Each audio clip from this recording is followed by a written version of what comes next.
Wow, we are live.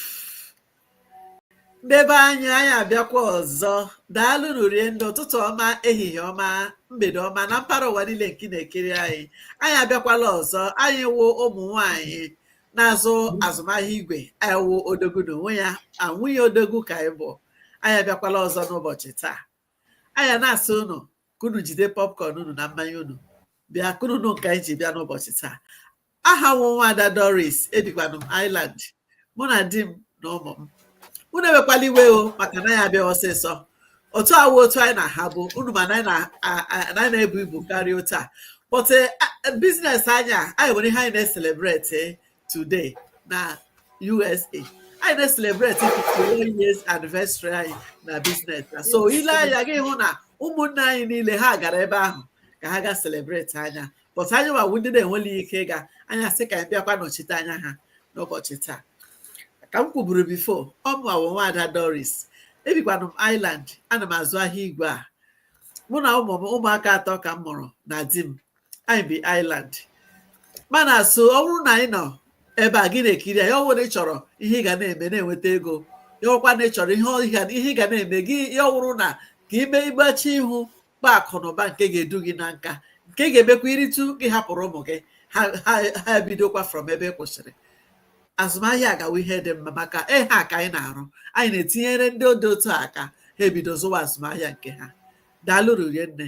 M ga-eji ohere a unu dee nwanne m nwaanyị nọ hie, Sister Salome, nwanne m nwaanyị nke ọzọ Sister Juliet, obi Germany. Sister Salome bi Belgium. Ebe biznes a ji dị mma. Ebe ọ nwụla ị nọ na mpaghara ụwa niile ị ga-azụli ahịa. So ị hụla nọ m Island, lee nu Germany, lee Belgium. So ka m gbara n'ụgbọelu gawa na Belgium because Belgium ga-adịrị m izi ịbarata na Germany. So ka m nyefee odogwu n'onwe ya na nwunye odogwu ka ọ kọwara anyị onye ọwụ. Ọ ya nọ o feera gị Sister Salome.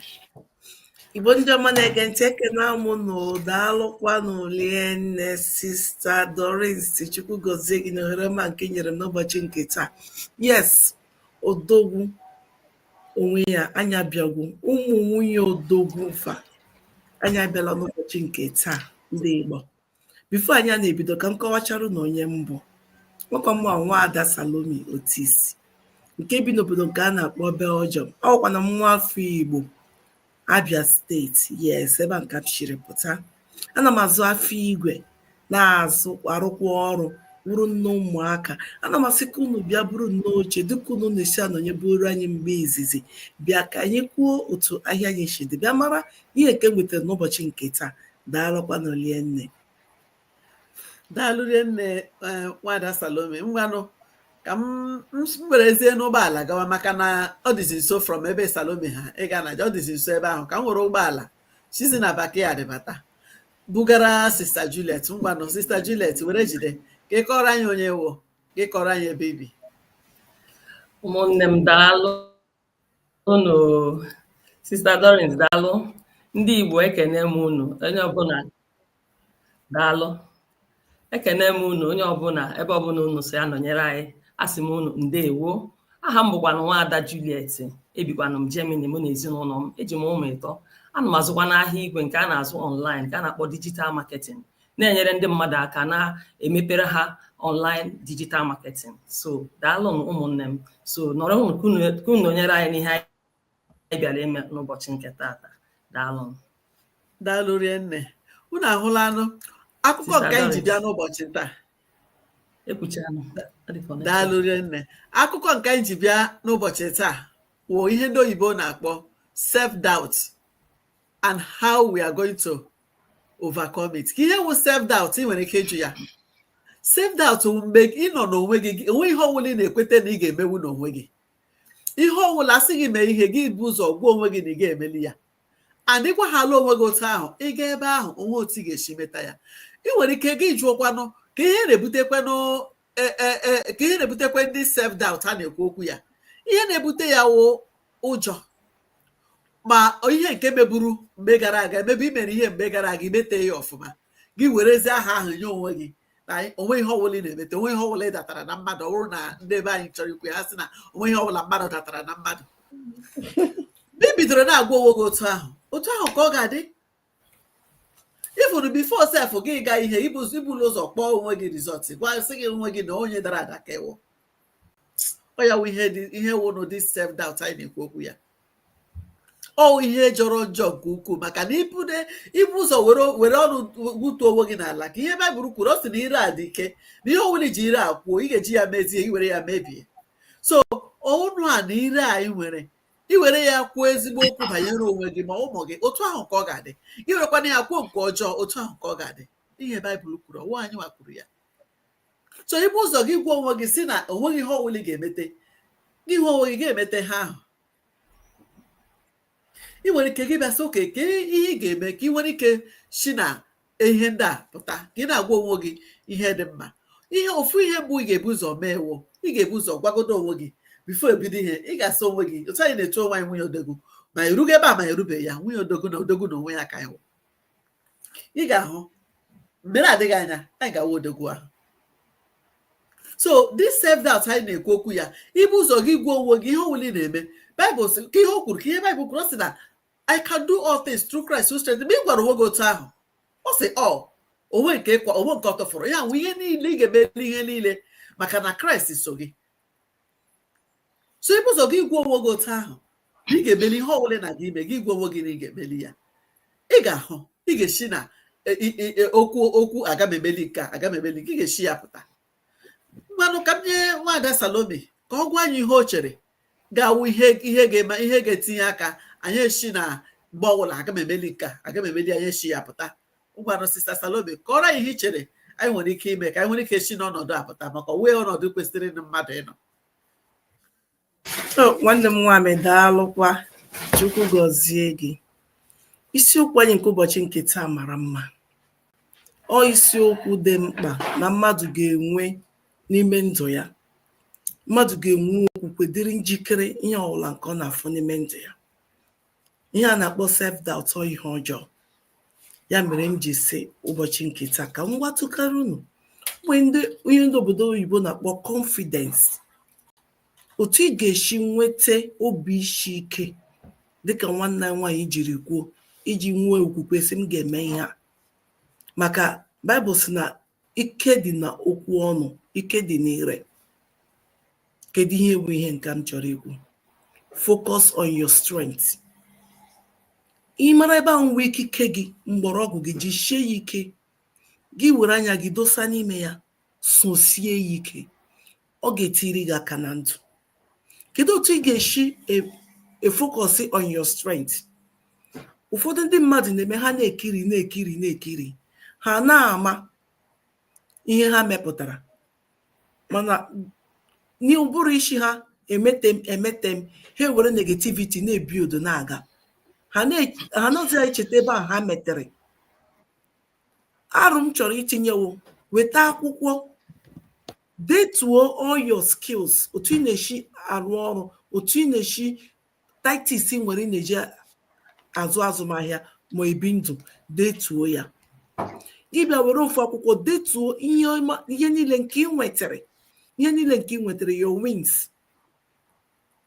gị detuo your qualities detuo ndị nke na-emete gị ya bịa sị oke ebe ndị dị otu a ka m ga-eji shike na-epushi onwe m na-aga ebe ndị dị otu a wee ebe m nwetara ihe a bụ ihe ndị m mere ma enweta ya gara m ka ihe ị ga-eme line ahụ iji izizi ya gara gị tinyekwuo ya ike n'ọlụ gị tinye ọlụ n'ime ya ụzọ ahụ iso gị mepụta ya ihe tinye ya n'ọlụ na-emepụta ezigbo ife nke ahụ ịbịara bịa tra ya ọ mata gị wufuo ya gị chọọ another skills another tactics gị chọọ ụzọ ọzọ ị ga-eji were mee ihe mana echekikwala ebe ị dara ada ọ ga-eme ihe nọ na-ekwu okwu ya obi adaa gị mba ụjọ abịa gị ka ife ga-eme chọta your strength chọta ebumike gị chọta ebe ikike gị dị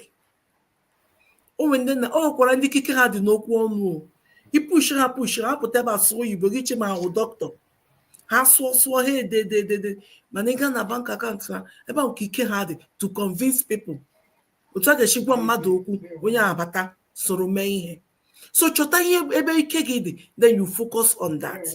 Chọta ebe na-akpa gị obi ike, your energy gị jishi ike, were ya na-agba mbọ, na-alụ ọrụ, na-emepụta ihe ọma. Ọrụ na ibidoro na-eme otu a, mgbe ọzọ otu afọ gafee, afọ abụọ, icheke ihe niile mere, wetakwa akwụkwọ dechie ihe niile mere, ị ga-ahụ that ọdịiche dị yara afa nke gara aga. Mụnwa na-eme ya ebe a.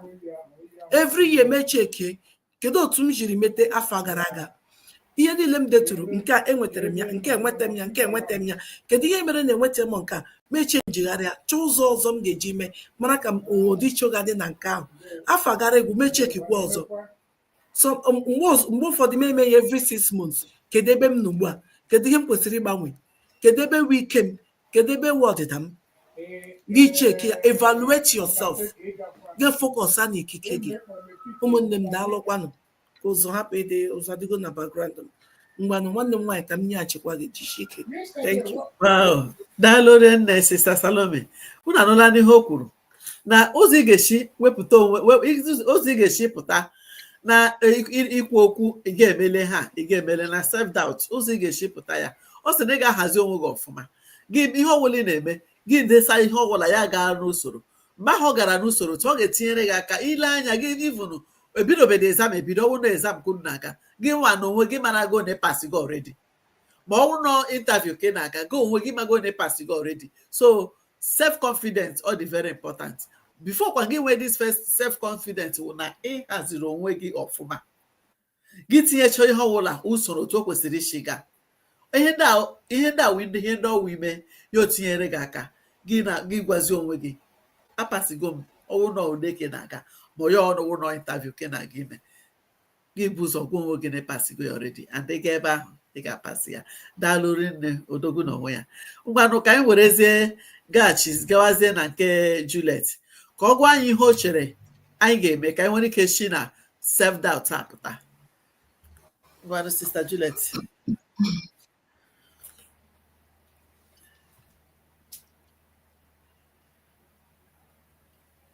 Sister Juliet, can you hear us?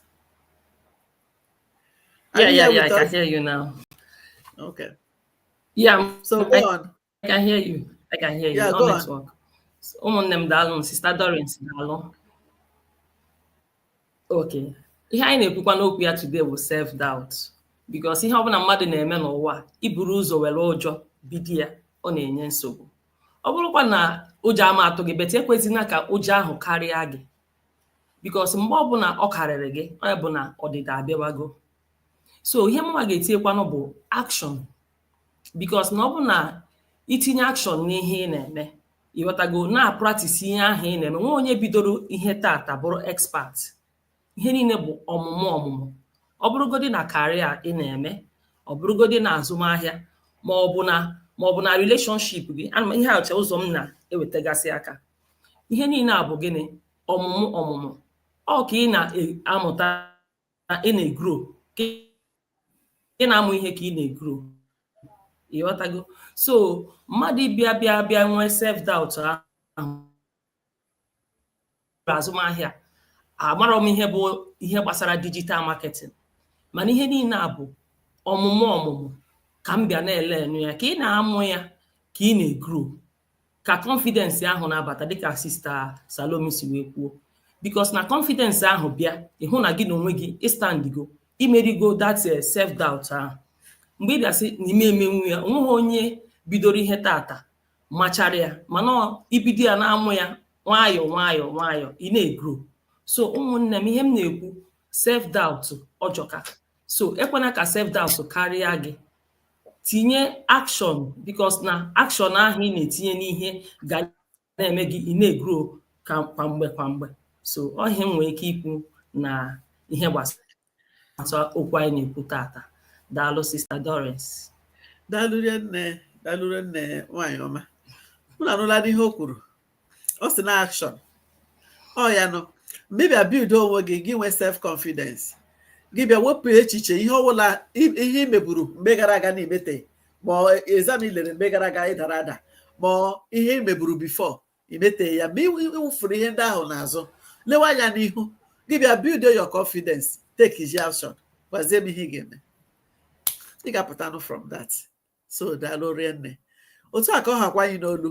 Ọ bụrụ na ebe a gị na-ekiri anyị, ya bụrụ na ị nọ na-achọ otu ị ga-esi nweta ihe ndị oyibo na-akpọ side hustle, ma ọ bụrụ na ị nọ na-achọ otu ị ga-esi nweta ihe ị ga na-eme, gị nwere ike baa ụba n'ihu, ma ọ gị nwere ike kpaa akụ na ụba ị ga-eji mee na ụmụ gị bido from ebe ị kwụsịrị.